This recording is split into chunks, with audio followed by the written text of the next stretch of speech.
I've created the following videos to help you get to 1 million subscribers on YouTube. And each video will focus on one milestone at a time. So for example, the next video after this video is where I'm going to talk about how to get your first 100 subscribers.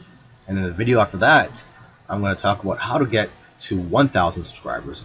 And then the next video will be how to get to 100,000 subscribers. And then finally, how to get to 1 million subscribers in the video after that. I'll also have a video in which I talk about a couple of unorthodox methods of getting subscribers if you're new to YouTube and you're trying to get your first 100 subscribers. So follow along and I'll see you in the next video, and let's talk about getting your first 100 subscribers. Reaching your first 100 subscribers. Now, for some people, 100 subscribers may not seem much. And for others, 100 subscribers seems a lot. Now, obviously, if you want to get 100,000 or 1 million subscribers, 100 subscribers may not mean much. But you know what? It is an important milestone to get your first 100 subscribers because it shows that you're gaining momentum with your new channel. So if you want to reach your first 100 subscribers, let's get a few fundamentals down first. Okay, when you upload your videos, for example, first make it private. Okay, this way you could focus on optimizing the video. Take the time to optimize the title, description, your tags, and also if you want, you can transcribe the video and also create a custom thumbnail. Right now, what I use to create my thumbnails is canva.com. And successful YouTubers have realized it's the thumbnail and the titles that's driving the click-through rates. Your thumbnail and title has to make people want to click on your videos. Now here's a quick tip. A thumbnail that have faces on it, that has the YouTuber's face on it, usually do the best. Okay, and titles that do well are lists and questions. An example of this can be 5 steps to getting 6-pack abs.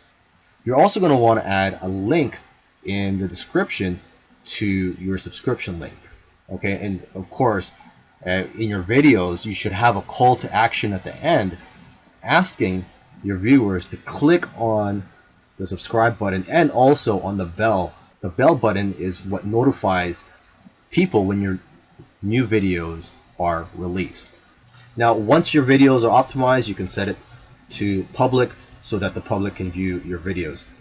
Now, when it comes to making your videos, you want to focus on quantity over quality. You want to make as many videos as you can. Don't strive for perfection. However, also try not to create crappy videos.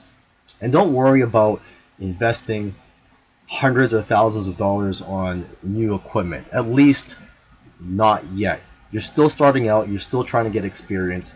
And you know what? Your subscribers, or the few subscribers that you have, they've already chosen to subscribe to you based on your current quality anyways. So they're not expecting you to improve your quality. Now, as you make more videos, your videos will naturally get better anyways.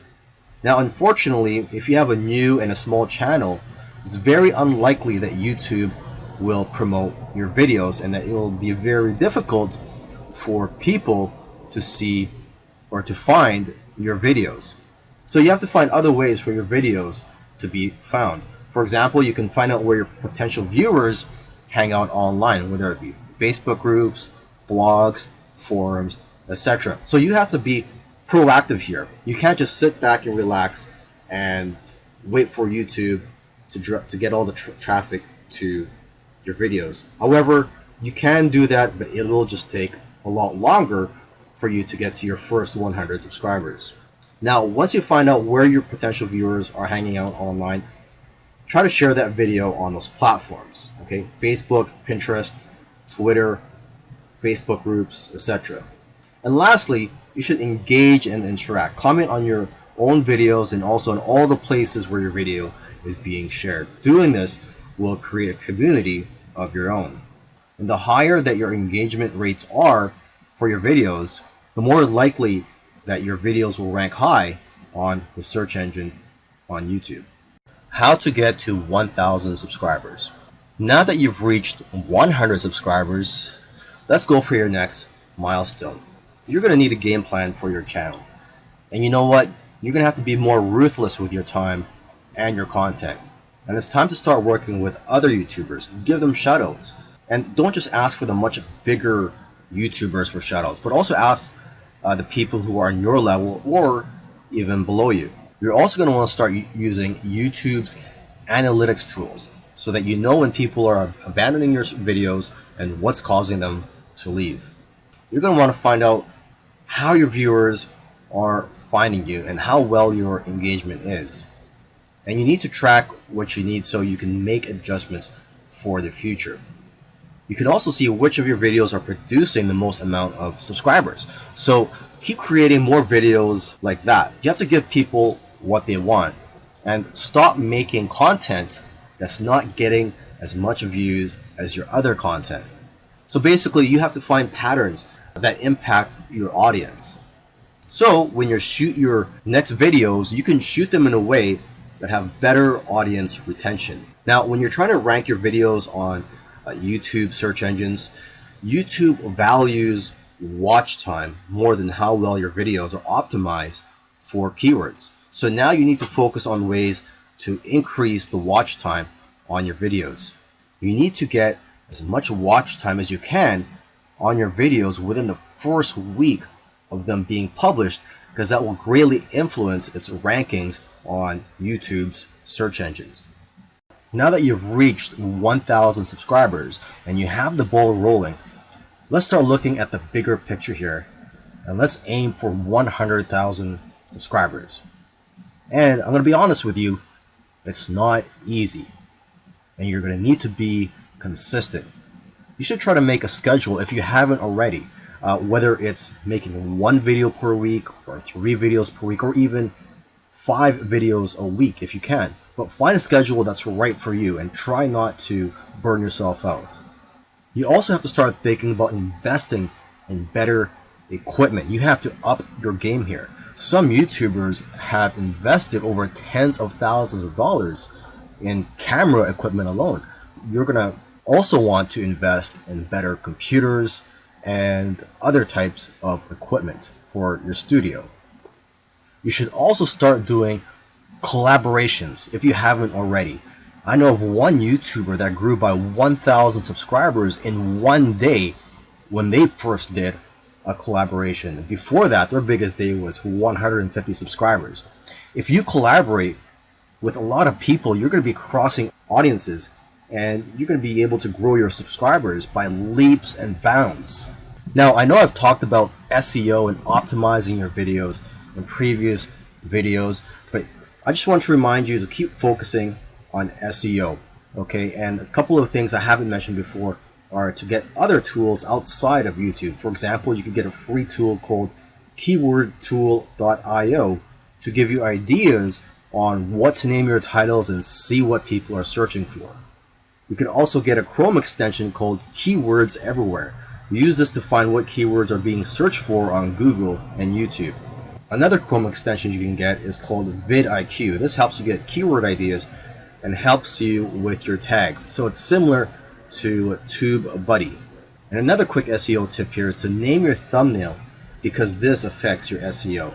I cannot stress SEO enough here because it's going to play a big part in your success on YouTube and in your goals of getting up to 100,000 subscribers. Getting to 1 million subscribers. Well, that was a big milestone, getting to 100,000 subscribers. Now, the next milestone is to go for 1 million subscribers. And you know what? You're going to need a little bit of help and some luck as well. But you have to realize that the growth or your growth on YouTube is exponential, or at least that's how it works for most YouTubers. And what this means is that for example, 6 months, you'll be growing at a faster rate than at the rate that you're growing now. So it's unpredictable as to how many subscribers you're going to have in 6 months to a year from now. Of course, it all depends on your work ethic and the amount of effort you put into this and how many videos you're making. But let's state the obvious here. Getting to 1 million subscribers is no small feat. It is difficult to get there.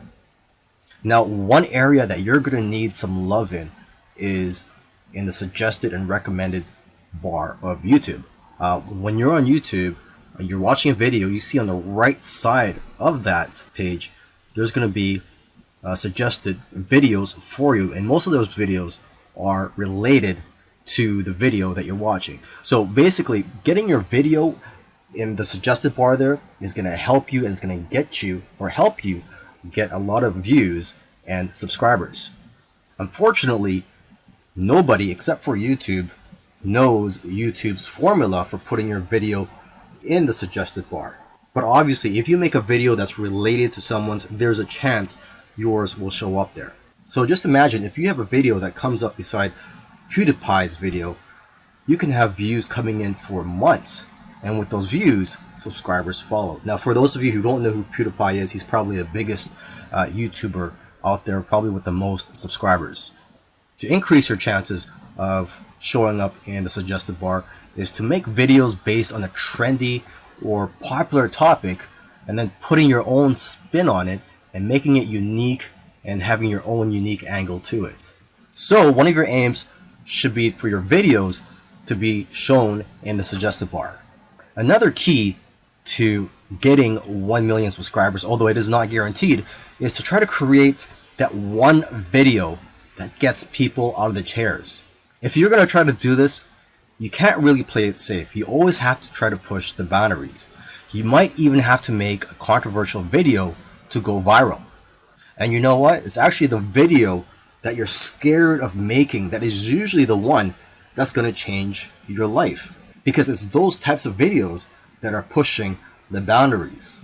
And you have to ask yourself as well, does your content move your audience? So don't be afraid and dare to be different. Lastly, another key that I want to mention here is for you to continue collaborating with other people.